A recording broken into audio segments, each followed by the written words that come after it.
Hi there, right, chapter 13. This is a pretty cool chapter. I'm going to say something before I actually start anything. But here's the thing. You always have to, I'm saying this so that you remember. I'm saying it at the beginning. Find the problem. Fix the problem. And everything else will be alright.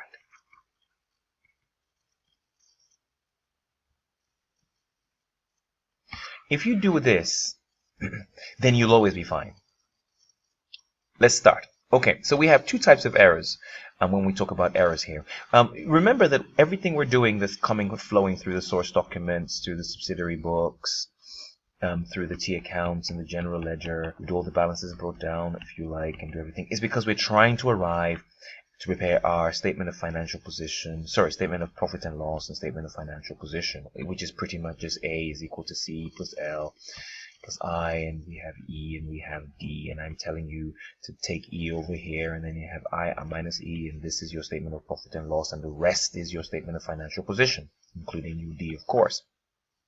But we have, if you like, the gateway, and the gateway is the trial balance, and the gateway checks that all debits are equal to all the credits, and everything is equal. Then we may proceed to prepare our statement of financial position, statement of profit or loss.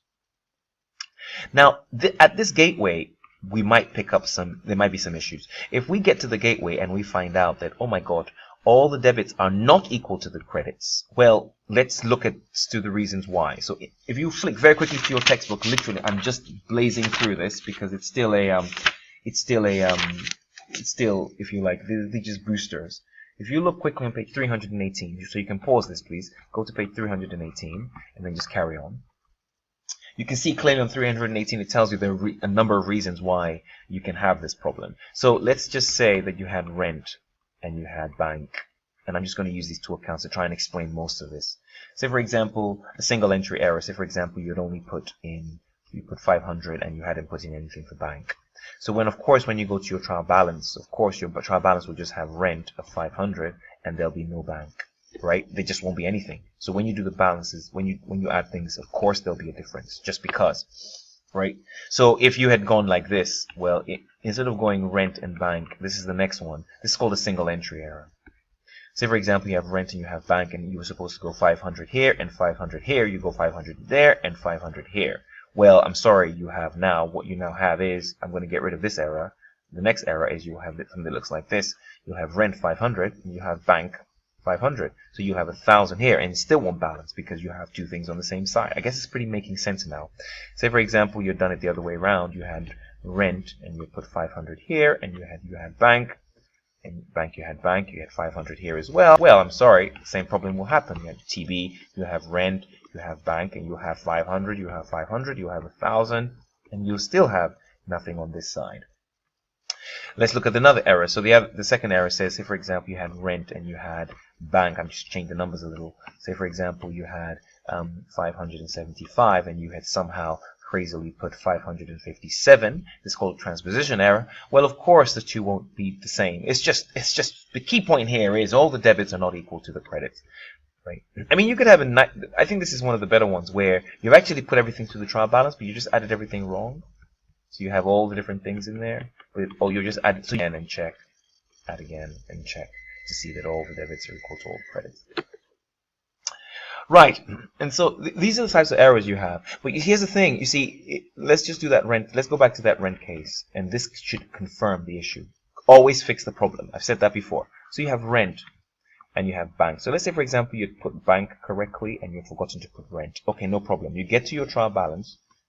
And you don't know, there are a lot of other accounts, and you will see that what will end up happening is that you will have 500 here, and you will have the debit side will be weaker. It's less, right? Because it's missing. So what we do is we create what's referred to as a suspense account to kind of fill in the gap for now, because we need to close this. We just need to kind of carry on. So we say, you know what, let's just put this 500 here. So now we can then, because there are other things. Everything else is fine. Right? Everything else is fine. I mean, this is bank here. Bank is 500. So that's the 500 coming down. So now I have a suspense account of 500 on the debit side. Suspense account 500. So how do I fix this? I've said this before. The first thing is find the problem. What is the problem? The problem Oops, sorry, ouch. Didn't like that. It'll settle in a second. We didn't like that. Let's just go to draw. Find the problem. The problem is rent. And I'm like, oh, the problem is rent. I should put 500 in here. So debit 500, credit suspense account. Suspense account is gone. My aim is to eliminate the suspense account, right?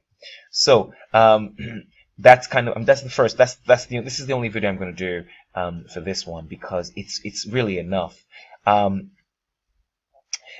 so the key point is find the problem. We need to do as many examples as we can. So you need to go into the text and just do all the examples. But the key point, remember this is a booster. The key point is find the problem. I keep saying that. Find the problem. Fix the problem. So when you fix the problem, debit the problem or credit whatever the problem is, and then do it the other way. Sometimes you have a strange problem like this. This is a classic one. So you also need to know what side things should be on. I mean, you know that now. You will know that. The classic one seems to be this. They like discounts received a lot. Discounts received should be on the credit side. And they'll tell you something like, oh, we've put discounts received, let's say 500 on the debit side. So basically, technically, this would have been bank. So you would have, or trade payables or purchase ledger control account, if you like.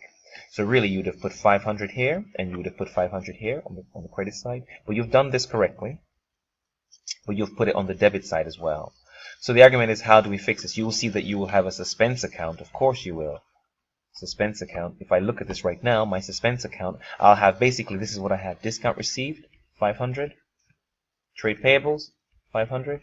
And I have nothing on this side. So I'll have a suspense account with 1,000 because that's how this needs to close, right?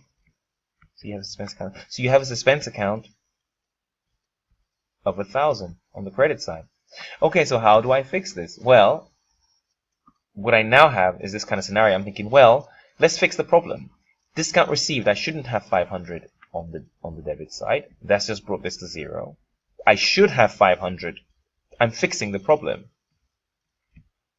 Right? And that's, I need to fix the problem. The problem is we must have discount received of 500 on the credit side. But if you have 500 on the debit, we need to get rid of that 500 first, then put that through. And now you can see my suspense account is gone. Right? And that's how we deal with this. Okay, great stuff. That's the end of this video. I'll do the next video on errors that the trial balance will not find.